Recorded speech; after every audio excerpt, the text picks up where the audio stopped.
Hello everyone, we have a different camera angle location. My mic just popped off. It scared the shit out of me.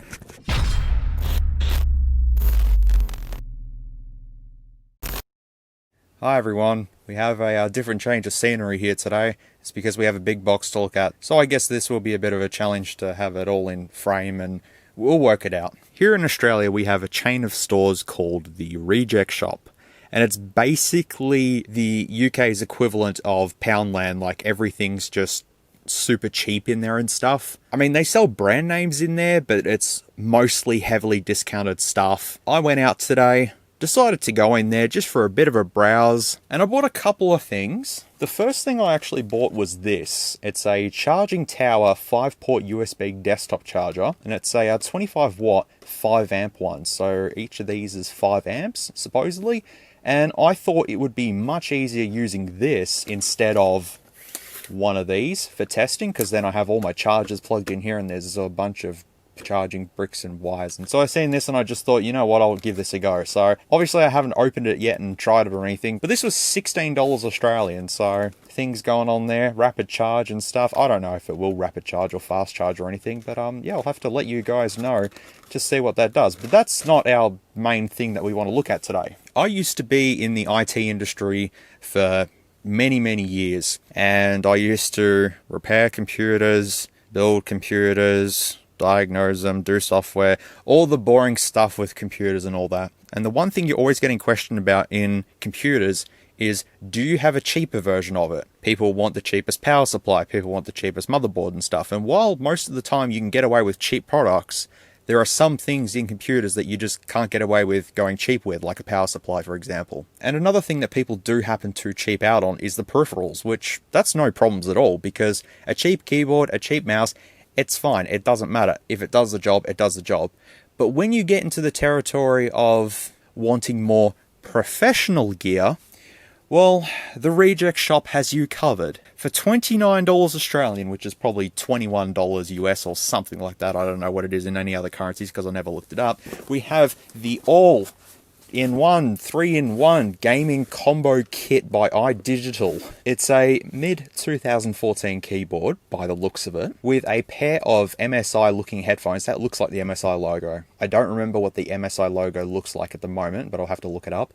And we have some sort of gaming mouse with back and forward buttons on the side, probably some DPI switches and stuff there. 3 things for 29 bucks, like it's a good deal, right? It has to be a good deal. And they had a bunch of them there, and I just thought, you know what, I'm going to pick one up. Because why not? I'd love to just try this out and see what it's like. The box itself is very light, so that's probably a great indication there. But it's a light-up gaming 3-in-1 combo kit. Includes gaming keyboard, gaming mouse, and gaming headphones, with an exclamation mark just there to make sure that gaming headphones, it's gaming. So in just that little area there, you've got gaming. It's gaming. Because it sells. When you put gaming on something, it sells. 104 keys, 6 buttons, optical mouse, LED. Just LED, a little off-center, that's fine. Includes converter for use with game consoles. So there's actually, yeah, there's a converter that comes with this, and you can use it on gaming consoles. The little icon shows a 3.5mm jack to what looks like 2 RCA connectors, but I got no idea. The front. This here made me giggle too much. It still makes me laugh. Every single unit they had at the store, there's no carry handle here. So you just imagine that there's a carry handle there, so you can walk around and, you know, be a bit of a boss with your carry handle just there. But no, every single box they had there did not have a carry handle in it. But once again, 104 keys, 6 buttons, optical mouse, all that sort of stuff on there. The sides are basically just showing the front picture. The box is now upside down, so we've got to spin it around and stuff. And there we go. We can read what's going on in the back. Once again, we've got gaming, including gaming.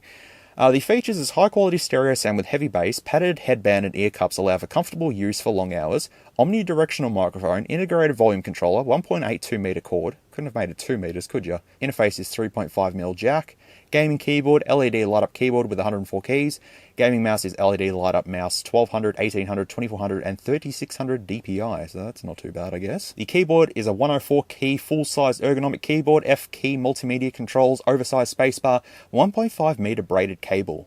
Well, that's pretty good if it's got a braided cable. The mouse has 6 buttons, scroll wheel, DPI switch, ergonomic texture grips, gaming grade optical sensor. It's gaming grade. Smooth glide plastic base, 1.2 meter USB cable. And the headphones, gaming headphones with LED light, high definition stereo sound with heavy bass, padded headband and ear cups allow comfortable use for long hours. Omnidirectional microphone, included volume controller, yada yada yada. I mean, the headphones are probably going to be, the whole thing's going to be really cheap, but the headphones look the nicest. I mean, it's got built-in LEDs in it, you know? It's not RGB, it's just LEDs. I can't argue with that price. 29 bucks isn't too bad. For a keyboard, a mouse, and a pair of headphones, just for someone to just use for a random PC temporarily, or if, you know, they've just bought a PC and need some components and stuff, just go to the reject shop and grab this. I mean, it's pretty good, I guess. But let's see what's inside. How does one open the box? Probably like, yeah, okay. Every side of this is gaming. Gaming, gaming, gaming, I tell you. Gaming, gaming, gaming. So we've got the keyboard here. That's got a... Actually, I was going to say it's got a bit of weight to it, but it's actually the cable that has the most weight, but that's all right. We've got the headphones in. Oh, they're extremely light. I was expecting that anyways. And then we have the mouse as well. Oh, that's extremely light too.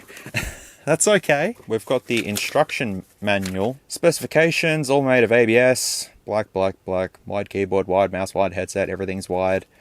System requirements. Windows 2000, XP, Vista 7, 8. Hang on. Windows 7, Windows 8, Windows 10.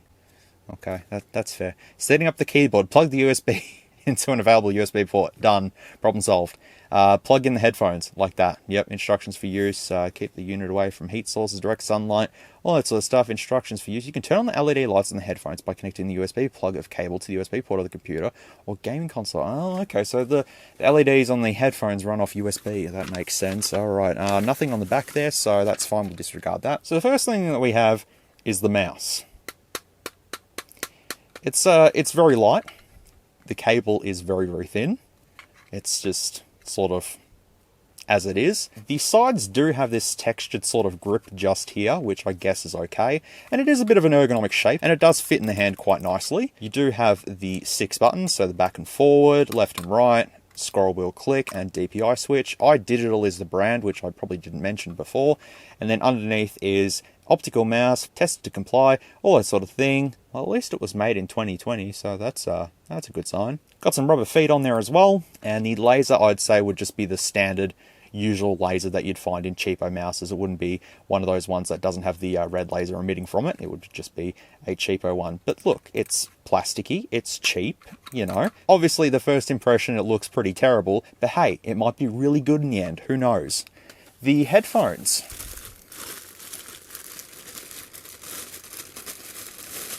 So we've got the microphone that just, wow, that's really takes a bit of force. There we go. Oh, it's loose now. There we go. Just got to give it a bit of a wiggle. There you go. There's the snake.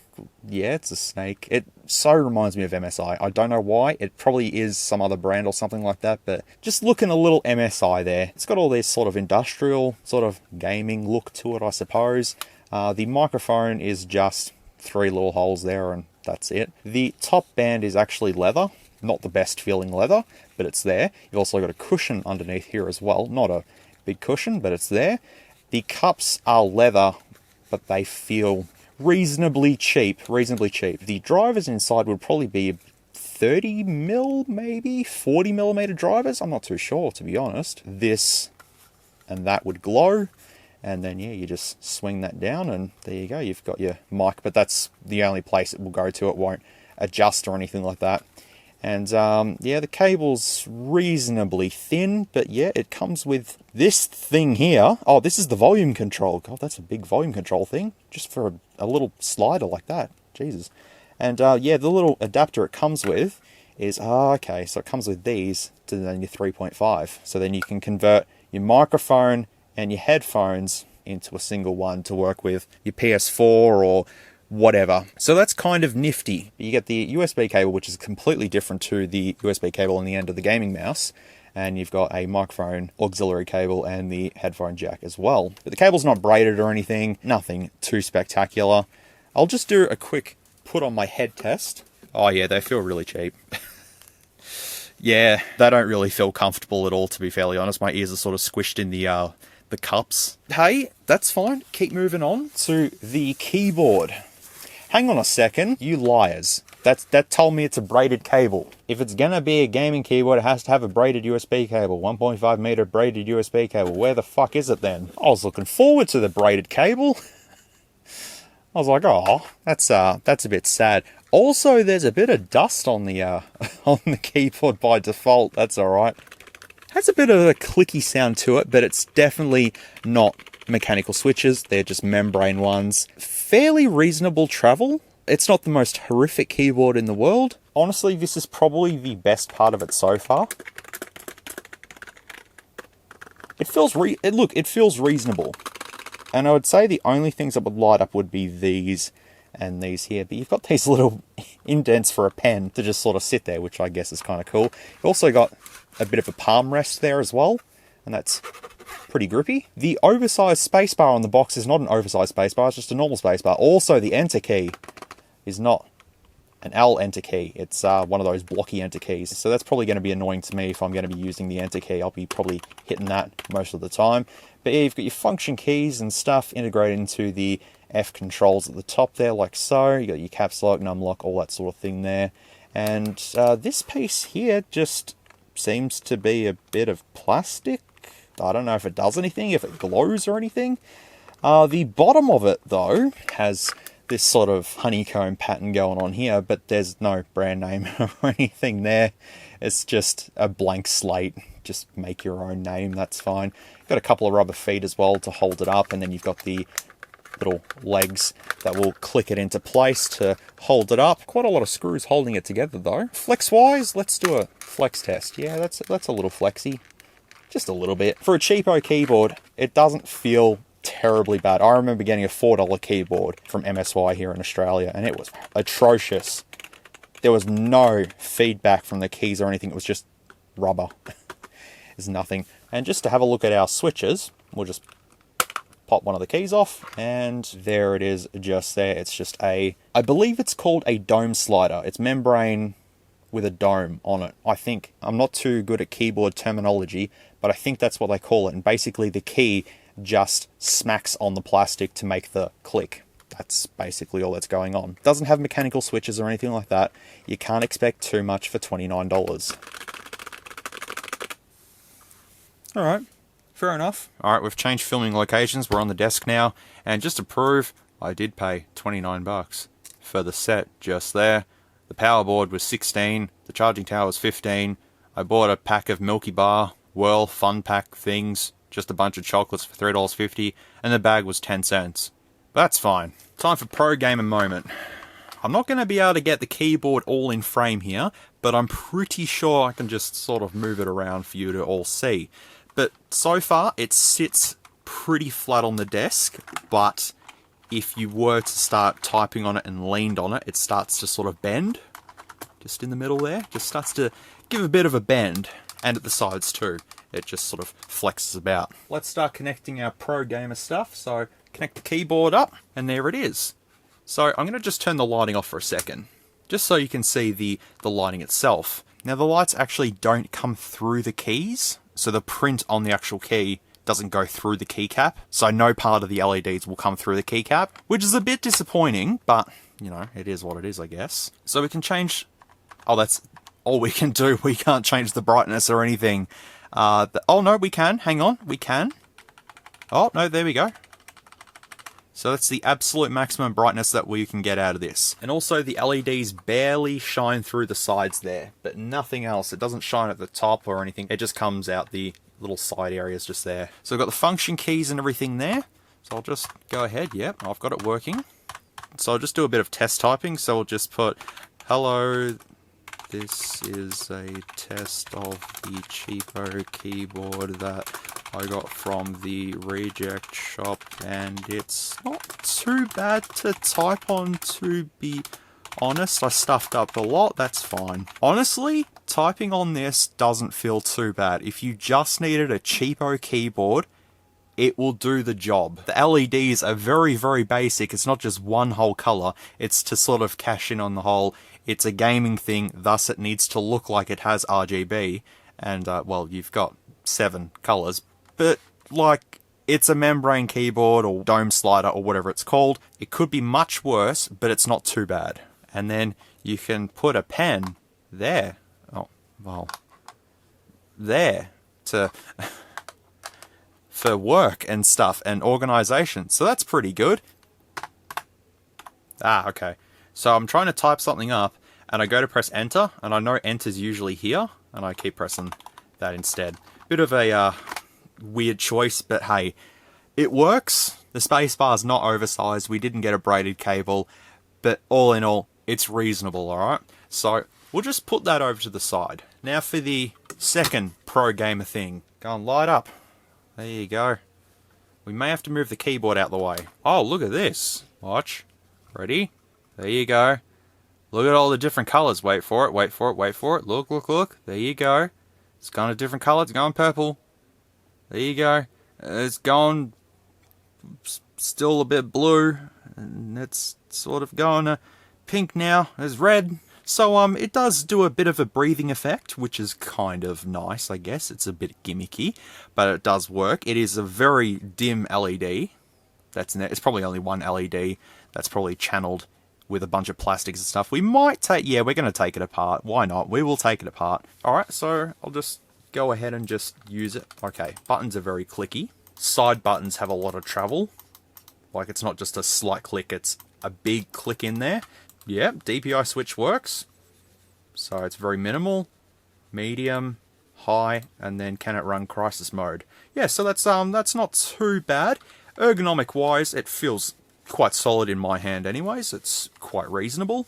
And on the mouse mat as well, it's got a bit of, you know, smoothness to it, so that's good. It does work on my desk as well, just plain desk without the mouse mat. 2400 DPI I've got it set at, and I think that's about reasonable. I thought it was going to be pretty terrible, and while it is very lightweight and, you know, cheap plastic and stuff, it doesn't feel half bad. I could imagine myself using this. If I needed to use it, I would use it. It's 29 bucks. You can't expect much, but for someone who just needs a keyboard and a mouse, so far, it's not too bad. But what about the headphones? Alright, Pro Gamer Part 3. Alright, they are connected. And, yep, they change colours too. The LEDs on these are actually brighter than the mouse. I mean, it is gimmicky, but it's kind of RGB. It's the breathing effect of 7 different colours. It's close enough to RGB, man. Who cares? I also forgot to mention... Yep, that's a bit tight. Okay. Alright, so I'm going to swing these on my head. So the volume control, that massive thing, does work. Alright, so I've tried a bunch of songs using these. And you know what? For some cheapo headphones, they're not too bad, man. While they're not the most comfortable fit, the audio that's playing through these, like I've played some of the Doom soundtrack, I've played some of the Need for Speed Underground soundtrack, I've played some death metal, I've played a bit of rap, bit of trap in there as well, and they don't sound too bad. The bass is a bit heavy, which obviously for the whole gamer thing, I suppose that's not too bad. It is a bit muffled, and obviously when you get to a higher volume, it becomes really distorted and stuff. Vocals aren't too bad. I was expecting them to sound like tin cans, but no, they don't sound like tin cans. If I needed these temporarily, these are fine. There's nothing wrong with them. As I said, they're not the most comfortable things in the world, and they're not the best sounding things in the world, but for 29 bucks, you got that. Mouse, your keyboard, you got everything. I actually might test the microphone on this and see how that sounds. Okay, testing the microphone on the iDigital headphone things. I'm talking right into the microphone. It's only just one channel, that's it. But this is how it sounds. I tried clicking, but that didn't work. So there you go, that's about it. So you just heard what that sounds like, and now I'm going to play it back using the headphones. That doesn't sound too bad either. I am actually very surprised at all of this. Honestly, I thought it was going to be all just complete shit. But it's not. I could use this stuff. If I was desperate and I only had 29 bucks, this is readily available in the reject shop, man, I'd go for it. I reckon it's good value. You get a half decent mic on the headphones. The quality of the headphones is reasonable. Nothing special, but reasonable. You've got the volume control on there as well, and you don't have to have the LEDs on. You can take the USB out of the computer or whatever, and you can turn the LEDs straight off. So like I can just do this like that, and there you go, they're off. Or you can plug them back in and have the LEDs going. Most of the time you probably want the LEDs going anyways to show all your friends. Yeah, they do adjust. It's a bit of a tight sort of adjustment. So each of these components rounds out to be about $9.60 each, or, you know, thereabouts. For $10 headphones, pretty good. I probably wouldn't want to flex them a lot because they'd probably snap. The mouse, you've got 4 DPI settings. The buttons all feel reasonable, like, yeah, they're a little bit loud and stuff like that.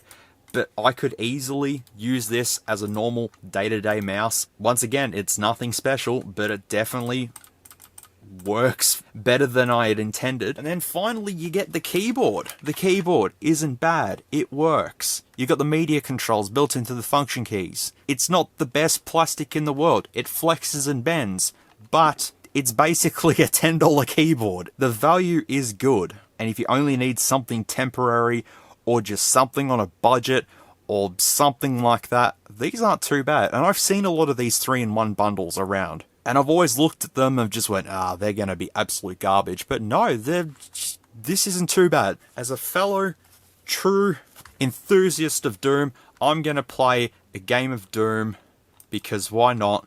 Doom sounds good on the headphones. Pretty good. Pretty clear. Keyboard, fine for what I'm doing anyways. Just stuffing around with Doom and stuff. Just killing a bunch of dudes. I have really weird key bindings, don't ask. And then coming to the mouse itself, just having a bit of a walk around, firing the double barrel shotgun, super shotgun, yeah, no.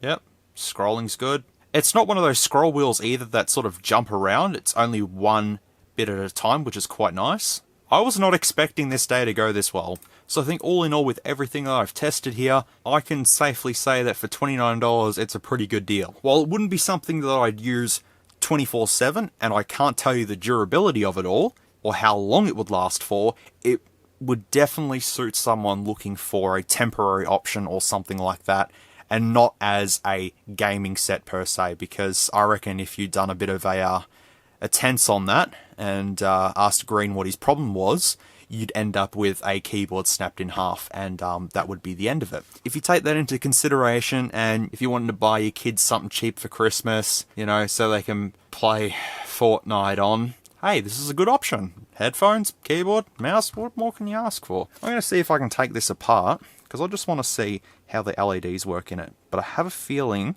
the screws are under these little rubber feet things here. Am I correct? Oh, no, there is screws holding it together. Never mind. And that should all just come undone. Oh, wow. Okay. Well, so there we go. You've got your shell just there, and that's it. The brains of the operation is just here.